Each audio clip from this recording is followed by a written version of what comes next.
Hello friends. आज हर student के मन में एक ये डाउट है कि आबकारी आरक्षक की परीक्षा क्या रद्द होगी, क्या इसका री एग्जाम कंडक्ट कराया जाएगा। हर स्टूडेंट के मन में यही डाउट है, यही कंफ्यूजन बना हुआ है। तो चलिए आज इसी मुद्दे पे हम थोड़ी बात कर लें, क्योंकि आबकारी आरक्षक में बहुत कारणों के कारण बहुत सारे अभ्यर्थी परीक्षा दे नहीं पाए हैं। ठीक है, तो वो निरंतर ये मांग कर रहे हैं कि एग्जाम, ये जो एग्जाम हुआ है उसको रद्द किया जाए और रद्द करके फिर से एग्जाम कंडक्ट करा जाए। तो ये स्टूडेंट्स की मांग है। ठीक है, ये मांग के लिए जगह जगह विद्यार्थियों ने ज्ञापन सौंपा है। ठीक है, कई कलेक्टर के पास, किसी मंत्री के पास, किसी विधायक के पास, हर जगह ज्ञापन सौंपी गई है। ठीक है, अब मन में ये डाउट हमेशा रहता है कि क्या रीकंडक्ट या एग्जाम दोबारा होगा। ठीक है, तो मैं आपके सामने को ना रियलिटी बात करता हूँ। ठीक है, एकदम प्रैक्टिकल होके बात बताता हूँ कि किसी भी परीक्षा के आयोजन में सरकार के बहुत सारे धन के खर्च होते हैं, बहुत पैसे लगते हैं। ठीक है, एग्जाम कराना इतना आसान काम नहीं है। इस एग्जाम को कराने के लिए आप देखोगे प्यून से लेकर कलेक्टर तक इन्वॉल्व होते हैं। ठीक है, प्यून, फिर उसके ऊपर कुछ और अधीनस्थ जैसे क्लर्क वगैरह होते हैं वो रहते हैं, फिर उनके ऊपर टीचर्स होते हैं। टीचर्स के एग्जाम सेंटर में ड्यूटी लगती है, आप देखे भी होंगे। जिस भी आप सेंटर में गए हो, जिस भी कक्ष क्रमांक में आपका परीक्षा हो रहा है, उसमें 2 या 3 टीचर होते हैं, मिनिमम 2 तो होते ही हैं। ठीक, उनको पैसा दिया जाता है 550, 450, 500, 600 ऐसा कुछ होता है। ठीक है, 2 दिन का, एक दिन उनका ट्रेनिंग और दूसरे दिन एग्जाम। शनिवार को ट्रेनिंग होता है, संडे एग्जाम होता है। ठीक, तो शनिवार का उनको पैसा दिया जाता है ड्रिफिंग का, फिर संडे एग्जाम के लिए उनको पैसा दिया जाता है, फिर सिक्योरिटी ऑफिसर्स होते हैं, है ना, फिर उसके पुलिस वाले होते हैं, उनको पैसा दिया जाता है। मतलब खर्च बहुत होते हैं, पेपर छापने का खर्च, पेपर छाटने का खर्च, फिर जो पेपर छपा उसको सिक्योरिटी पूर्वक जिले तक पहुंचाने का खर्च, तो खर्च बहुत होता है। ठीक है, मैंने बोला ना प्यून से लेकर कलेक्टर तक इन्वॉल्व होते हैं। पैसा तो प्राइमरी है। सेकेंडरी एक और है, अधिकारियों के पास टाइम, वो अपना टाइम देते हैं, क्योंकि वो जो अधिकारी हैं वो विभिन्न विभागों में लगे हुए हैं। ठीक है, काम इतने पेंडिंग है, तो अधिकारी लोग अपना समय देके, संडे का समय देके उनकी ड्यूटी लगाई जाती है। ठीक है, अब किसी भी जिले के कलेक्टर देखो, कलेक्टर के पास 1 सेकंड का समय नहीं है, फिर भी उस संडे को जितने सेंटर है उस पर उनकी नजर रहती है कि कहीं पर गलत ना हो। ठीक है, तो कलेक्टर, विभिन्न डिप्टी कलेक्टर, अपर कलेक्टर के थ्रू सारे टच में लगे रहते हैं। आप लोग देखे भी होंगे, आपके सेंटर में बड़े बड़े अधिकारी आते हैं, कभी एसडीएम आते हैं, है ना। तो मैं आपको बता दूं, बहुत ही एग्जाम कंडक्ट करा पाना एकदम असंभव टास्क है, री एग्जाम। ठीक, अब देखिए ज्यादा प्रेशर बनता है गवर्नमेंट पे, तो हो सकता है एक विकल्प निकले, जो अभ्यर्थी पेपर नहीं दिला पाए हैं उनका दोबारा एग्जाम हो जाए, जैसे कि सीजी टेट में लास्ट ईयर यही हुआ था। ठीक है, व्यापम की सीजी टेट में कुछ कारण की वजह से कुछ अभ्यर्थी इस परीक्षा से वंचित हो गए थे। अब वो वंचित हो गए हैं, तो उन्होंने विभिन्न, जैसे कि हो गए कलेक्टर, हो गए जिले के कलेक्टर, विधायक, इनके पास अपना ज्ञापन सौंपे कि ये कारण है और ये गलती हमारी नहीं है, ये व्यापम की गलती कारण हम परीक्षा से वंचित हो गए हैं। तो उन्होंने ज्ञापन सौंपा। ठीक, तो ये सीजी टेट को रिकंडक्ट नहीं कराया गया था। फिर से मैं बोलूं, जो अभ्यर्थी परीक्षा से वंचित थे उन्हीं का एग्जाम हुआ था दोबारा। ठीक है, अब देखो सीजी टेट क्या है, आप लोग देखोगे सीजी टेट में कोई माइनस मार्किंग होता नहीं है। कितने नंबर ऑफ जो एस्पिरेंट कैंडिडेट्स हैं उनका सिलेक्शन होना ये भी फिक्स नहीं है। ठीक है, इट्स एलिजिबिलिटी टेस्ट है ना। लेकिन आबकारी में तो 200 लोग का चयन होना है। ठीक है, अब एक पेपर हो चुका है, पहला पेपर 27 जुलाई के दिन। अब मान लो दूसरा परीक्षा होता है, अब उसका लेवल टफ आ गया या एकदम से इजी आ गया। मान लो ये एकदम इजी था मेरे ख्याल से, और ये थोड़ा टफ आ गया, तो फिर से लोग चैलेंज करेंगे कि भाई उनका पेपर इजी है, हमारा पेपर टफ है। ठीक है, तो नॉर्मलाइजेशन की बात आएगी, तो इसमें पेच फंसता है। ठीक है, तो एग्जाम करा पाना सरकार के लिए बहुत चैलेंजिंग होता है, बहुत बहुत चैलेंजिंग है। उस चैलेंजिंग को दोबारा से दोहराए, मुझे नहीं लगता ये हो पाएगा। ठीक है, तो जो लोग एग्जाम नहीं दे पाए हैं उनके साइड से अगर मैं सोचूं तो उनका तो लॉस हो रहा है फिर, है ना। बेचारे पढ़ाई किए पूरे 3 महीने 4 महीने से आबकारी आबकारी आबकारी ही कर रहे थे, और उसके पता नहीं कई सालों से वो व्यापम पीएससी की तैयारी कर रहे हैं। ठीक है, तो उस केस में तो उनका काफी नुकसान है ना। तो अब नुकसान तो है, गलती भी है, विभाग की गलती है। अगर वो 1-2 घंटा पहले, मतलब उनको इस तरह से मैनेजमेंट करना था, जैसे कि कई सेंटर में ऐसा हुआ है कि लोग लाइन लगे हुए हैं, ठीक है, वो समय से पहले आके लाइन लगाए हैं, और जैसे ही 10:30 बजा वो गेट क्लोज हो गया, लेकिन वो तो लाइन में ही थे, अब उनकी क्या गलती।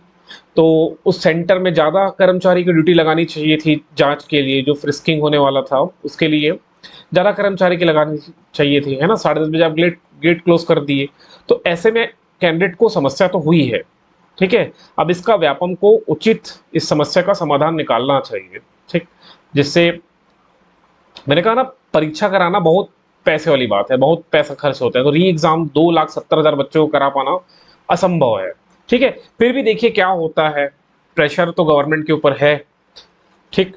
अब देखते हैं क्या होता है। री एग्जाम तो मुझे नहीं लग रहा है, मेरे ख्याल से री एग्जाम हो, एक जो ऑल्टरनेट ऑप्शन है कि जो अभ्यर्थी बच गए हैं उनका एग्जाम कभी करा लिया जाए। अब देखो, ऐसे में क्या होता है ना, जनरली अगर री एग्जाम की जब बात आती है तो ये पॉसिबल नहीं है, ठीक। अगर आप लोग दूसरे विभाग, जैसे जैसे बैंकिंग वाले हो गए, बैंकिंग के अगर फॉर्म भरते तो 1,500 रुपए रहता है फॉर्म का जो चार्ज है, और इसका कितना, 250, 350 के आसपास, 250, 350 के आसपास कुछ होगा, है ना, एग्जैक्ट मुझे नहीं पता, 250, 300 के आसपास। अब बैंकिंग का 1,500 लगता है, फिर भी सरकार बोलती है कि इसमें अपने को लॉस ही होता है ना। तो ये तो 250 में बहुत लॉस है, इतने कर्मचारियों की ड्यूटी लगती है ना।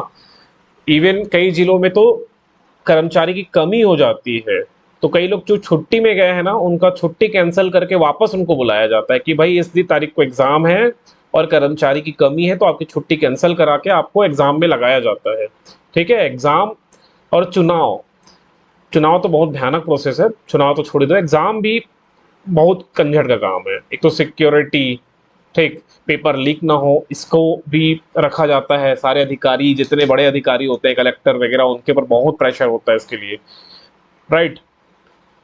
तो री एग्जाम मुझे नहीं लग रहा है, फिर से बोल रहा हूँ। अब देखते हैं क्या होता है, समय के अनुसार हो सकता है कुछ भी हो जाए, अपने को इसके बारे में जानकारी नहीं है ना, लेकिन मैं अपनी ओपिनियन बता रहा हूँ, इट्स जस्ट माई ओपिनियन। तो इसमें हम ये नहीं कह सकते कि एकदम से री एग्जाम, बट ये मेरी ओपिनियन है कि री एग्जाम करा पाना सरकार के लिए थोड़ा सा मुश्किल काम होता है ना। अब देखो, अब वही जो मैं एक विकल्प बताया, ऑल्टरनेट जो विकल्प है कि जो अभ्यर्थी बच गए हैं उनका एग्जाम करा दो, ये हो सकता है। लेकिन अगर ये उनका एग्जाम करा दो हुआ तो रिजल्ट पे डिले होगा। अब कब उनका एग्जाम होगा, कब, इसके लिए नोटिफिकेशन निकालना पड़ेगा, डेट तय करना पड़ेगा, फिर ये एग्जाम कहाँ होगा, इसके लिए सेंटर का ढूंढना पड़ेगा, है ना। ये हुआ कि संडे खाली है कि नहीं, ये भी चेक करना पड़ेगा। उसके बाद अब फिर उसका रिजल्ट आएगा, अभी तो 27 जुलाई वाले का रिजल्ट नहीं आया, फिर उसका रिजल्ट आएगा। फिर अगर पेपर का स्तर अलग अलग हो गया तो नॉर्मलाइज किया जाएगा, उसमें भी 10 ठो कंजट पनपेगा। तो मतलब जिनका एग्जाम में चयन हो रहा है, मतलब जो 80-82 के आसपास हैं, वो भी परेशान ही रहेंगे साल भर, ठीक है। तो अब देखिए क्या होता है, किसी को नहीं पता, है ना, ये विभाग ही जाने उसको किस तरह से कंडक्ट कराती है, किस तरह से लेती है। प्रेशर तो है ना। फिर ये पेंडिंग में चले जाएगा, इसका रिजल्ट पेंडिंग में लंबे समय से अटके रहेगा। उसके बाद इसमें डायरेक्ट रिजल्ट आने के बाद ज्वाइनिंग का भी प्रोसेस नहीं है, फिर उसके बाद हाइट वगैरह मेजरमेंट ये सब भी चेक होगा, तो उस पर भी समय लगेगा। फिर हाइट वाले का रिजल्ट आएगा, फिर डीवी के लिए बुलाया जाएगा, तो डीवी में भी समय लग जाता है। डॉक्यूमेंट वेरिफिकेशन के लिए विभाग कब आयोजन कर रहा है, फिर डॉक्यूमेंट वेरिफिकेशन का रिजल्ट आने में समय लग जाता है। तो देखो भी 3-4 चरण है इसमें, एक चरण अभी कंप्लीट हुआ है, सेकंड चरण इसका माप जोक वाला है ना, हाइट, सीना, ये सब चेक किया जाएगा। और फिर तीसरा है डॉक्यूमेंट वेरिफिकेशन, इसका रिजल्ट नहीं आया है, ये होगा माप जोक, उसके बाद उसका रिजल्ट आएगा, फिर डॉक्यूमेंट वेरिफिकेशन है वो होगा, फिर उसका रिजल्ट फाइनल आता है कि इनका इनका डॉक्यूमेंट सही है और इनको मतलब फाइनल सिलेक्शन मिलता है उस टाइम। फिर उसके बाद कब आपकी ट्रेनिंग वगैरह स्टार्ट हो रही है, ये बहुत कंजट प्रोसेस हो जाता है, ठीक है। अब देखते हैं क्या हो रहा है, व्यापम क्या चाह रहा है और जो आबकारी विभाग वो क्या चाह रहा है, ठीक। बहुत कुछ पेच पेच तो फंसा हुआ, बहुत सारे अभ्यर्थी एग्जाम से वंचित हुए हैं, ठीक। चलिए, तो इसमें टाइम तो लगेगा, डेफिनेटली टाइम लगेगा। तो अब आपको क्या करनी चाहिए, ठीक है, चाहे आप एग्जाम दिए हो चाहे एग्जाम ना दे पाए हो किसी कारणवश, अब आपको फोकस करनी चाहिए अमीन पटवारी पे। ये जो अमीन होने वाला है, ठीक है, इस अमीन पटवारी पे आपको पूर्णतः फोकस करनी चाहिए। क्यों पूर्णतः फोकस करनी चाहिए?